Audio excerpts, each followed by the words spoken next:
বিসমিল্লাহির রহমানির রহিম। সুপ্রিয় ছাত্রছাত্রীবৃন্দ, আজকের অনলাইন ভিডিও ক্লাসে সবাইকে স্বাগত। আজকে আমরা দেখব সপ্তম শ্রেণীর উপপাদ্য 5। তাহলে চলো দেখা যাক আজকের উপপাদ্যটি। উপপাদ্য 5 বলা হয়েছে দুইটি সমকোণী ত্রিভুজের অতিভুজদ্বয় সমান হলে, দুইটি সমকোণী ত্রিভুজের, তাহলে আমরা নিলাম এবিসি এবং ডিইএফ দুইটি সমকোণী ত্রিভুজের অতিভুজদ্বয় সমান হলে। এখন সমকোণী ত্রিভুজের অতিভুজ কিভাবে চিনব? সমকোণী ত্রিভুজের এই যে 90 ডিগ্রি কোণটির বিপরীতে যে বাহু আছে এই বাহুটার নাম হচ্ছে অতিভুজ। সমকোণী ত্রিভুজের 90 ডিগ্রি কোণের বিপরীত বাহুটাই হচ্ছে অতিভুজ। তাহলে ডিইএফ সমকোণী ত্রিভুজের অতিভুজ হচ্ছে ডিএফ। তাহলে দুইটি সমকোণী ত্রিভুজ এবিসি আর ডিইএফ এর অতিভুজদ্বয় সমান হলে, অতিভুজদ্বয় সমান হলে মানে এসি সমান ডিএফ হলে, এসি সমান সমান ডিএফ হলে এবং একটির এক বাহু অপরটির এক বাহু সমান হলে, তাহলে এইটার আমি নিলাম এবি আর ডিইএফ ত্রিভুজের নিলাম ডি। তাহলে এবি সমান যদি ডি হয়,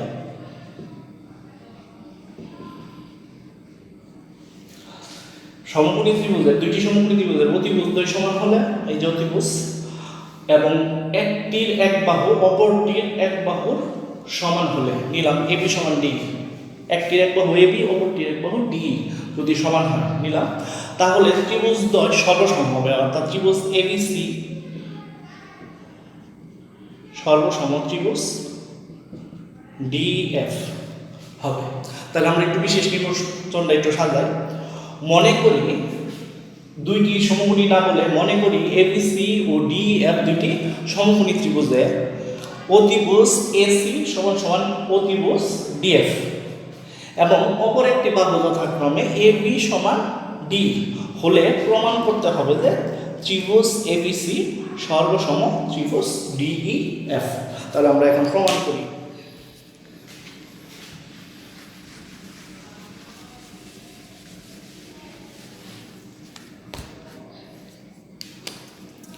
প্রমাণ।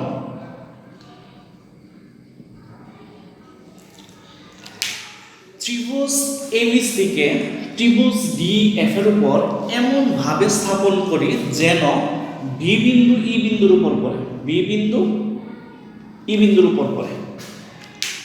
আবার বলছি, ত্রিভুজ এবিসিকে ডিএফ এর উপর এমন ভাবে স্থাপন করি যেন বি বিন্দু ই বিন্দুর উপর পড়ি এবং এবি বাহু ডি বাহু বরাবর পড়ে, এবি বাহু ডি বাহুর উপর বরাবর পড়ে এবং সি বিন্দু ডি এর যে পাশে এফ আছে তার বিপরীত পাশে পড়ে।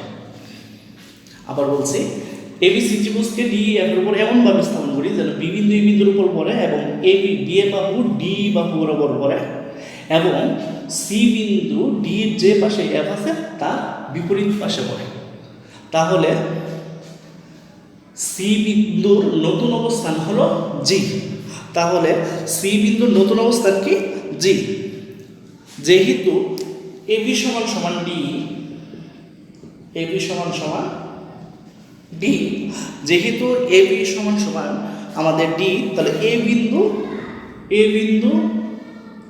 ডি বিন্দুর উপর পড়ে, এ বিন্দু ডি বিন্দুর উপর পড়ে এবং ত্রিভুজ ডিইজি হলো, ত্রিভুজ ডিজিই হলো ত্রিভুজ এবিসি এর নতুন অবস্থান।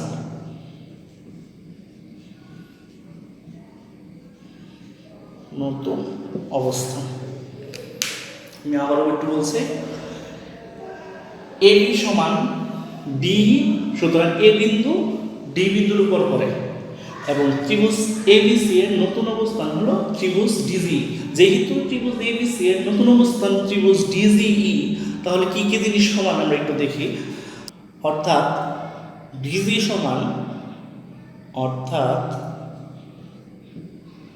ডিজি, এই ত্রিভুজের ডিজি মানে এই ত্রিভুজের কি? এসি অতিভুজ দুইটা। এরপর কোণ সি সমান কি? কোণ জি, কোণ সি সমান কত? কোণ জি। এরপর কোণ বি সমান কোণ এবিসি, এবিসি সমান হচ্ছে কোণ ডিইজি, ডিইজি এক সমকোণ, এক সমকোণ। তাহলে আমরা যে নতুন অবস্থান পেলাম ত্রিভুজ ডিজি এবিসি এর নতুন অবস্থান ত্রিভুজ ডিজি, এখন আমরা তুলনা করলাম আসলে ত্রিভুজ এবিসি আসলে কি কি জিনিস ত্রিভুজ ডিজি এর সমান, ডিজি সমান এসি, ডিজি এই যে ত্রিভুজ সমান এসি, এরপর হচ্ছে কোণ সি সমান হচ্ছে কোণ জি, আর এই কোণ এক সমকোণ এই কোণ বি সমান সমান হচ্ছে কোণ ডিইজি এক সমকোণ। তাহলে আমরা নতুন অবস্থানে কি কি জিনিস সমান আমরা পেলাম। এখন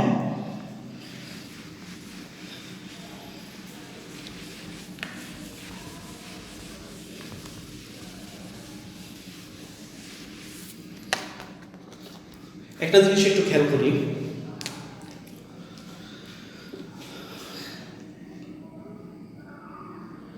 ত্রিভুজ আমরা আগে বিশেষ নির্বাচনে বলেছিলাম কি, বিশেষ নির্বাচনে আমরা দেখছিলাম যে এসি সমান সমান ডিএফ, এসি সমান সমান ডিএফ। আর নতুন অবস্থান বলার পর আমরা দেখলাম এই এসি সমান সমান আসলে কত, ডিজি। আগে আমরা কি দেখছি যে এসি সমান সমান ডিএফ বিশেষ নির্বাচনে, এরপর আমরা নতুন অবস্থানের পরে কি দেখলাম যে এসি সমান সমান কি, আবার এসি সমান হচ্ছে ডিজি। তাহলে এসি সমান ডিজি আবার এসি সমান ডিএফ। তাহলে আসলে আমরা কি বলতে পারি যে এসি সমান সমান ডিজি। তাহলে আমরা কি পেলাম, এসি সমান সমান ডিজি। আমি আবারও সুবিধার্থে একটু ভেঙে দেখাচ্ছি, কারণ আমরা বিশেষ নির্বাচনে লিখেছি এসি সমান সমান ডিএফ, আর যখন নতুন অবস্থান পেয়েছিলাম তখন এসি সমান কি দেখছি, ডিজি। তাহলে এসি সমান ডিএফ আবার এসি সমান ডিজি, তাহলে আমরা বলতে পারি কি ডিজি সমান কত, ডিএফ। তাহলে একটু খেয়াল করি ত্রিভুজ ডিজিএফ এর দিকে, ত্রিভুজ ডিজিএফ, এই যে ত্রিভুজ ডিজিএফ, ডিজিএফ এ কি দেখলাম, ডিজি সমান ডিএফ, অর্থাৎ ডিজি সমান কত, ডিএফ। তাহলে এই ত্রিভুজটা কি, ত্রিভুজ ডিজিএফটা হচ্ছে সমদ্বিবাহু ত্রিভুজ, সমদ্বিবাহু ত্রিভুজ ডিজিএফ সমদ্বিবাহু ত্রিভুজ, সমদ্বিবাহু ত্রিভুজ। কি কি বাহু সমান, ডিজি সমান ডিএফ। তাহলে আমরা কি জানি, সমান সমান বাহু, সমদ্বিবাহু ত্রিভুজের সমান সমান বাহু বিপরীত কোণ দ্বয় পরস্পর সমান, সমান সমান বাহুর বিপরীত কোণ দ্বয় পরস্পর সমান। তাহলে এই যে বাহু এর বিপরীত কোণ কোনটা, এইটা, আর ডিএফ এর বিপরীত কোণ কোনটা, এইটা। তাহলে এই দুইটা কোণ কি হবে, সমান, কারণ সমান সমান বাহু বিপরীত কোণ দ্বয় পরস্পর সমান হয়। তাহলে আমরা কি লিখতে পারি, কোণ ডিজিএফ, কোণ ডিজিএফ সমান হচ্ছে কোণ ডিএফই, কোণ ডিএফই। কোণ ডিজি, আচ্ছা এফ লেখার দরকার নেই, আমরা যেহেতু এই ত্রিভুজ বলছি ডিজি ই লিখলেই হবে। কোণ ডিজিই, কোণ ডিজিই সমান হচ্ছে কোণ ডিএফই। আমরা আবার যেহেতু আমরা এই ত্রিভুজে লিখতেছি ডিজিএফ এ, তাহলে ই এর পরিবর্তে আমরা এফ লিখলেও সমস্যা নেই। আবার এখানে ডিএফ জিও লিখতে পারি, এখানে আমরা ডিএফ জিও লিখতে পারি। তাহলে কি ডিজিএফ সমান হচ্ছে ডিএফজি। আচ্ছা, তাহলে এই সমদ্বিবাহু ত্রিভুজ আমরা কি পেলাম, এই দুইটা কোণ সমান পেলাম। তাহলে একটু খেয়াল করি আমরা যে ত্রিভুজ ডিজিই, এই ত্রিভুজটা এবং এই ত্রিভুজে কি কি জিনিস সমান, ত্রিভুজ ডিজিই এবং ত্রিভুজ ডিএফ আমরা দেখলাম কোণ জি সমান হচ্ছে কোণ এফ। আবার একটু খেয়াল করো, এটা কি, এটা ছিল 90 ডিগ্রি।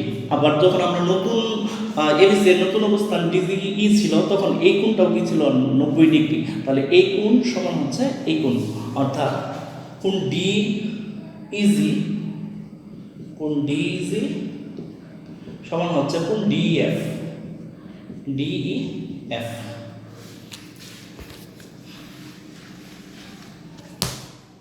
কোণ ডি এফ।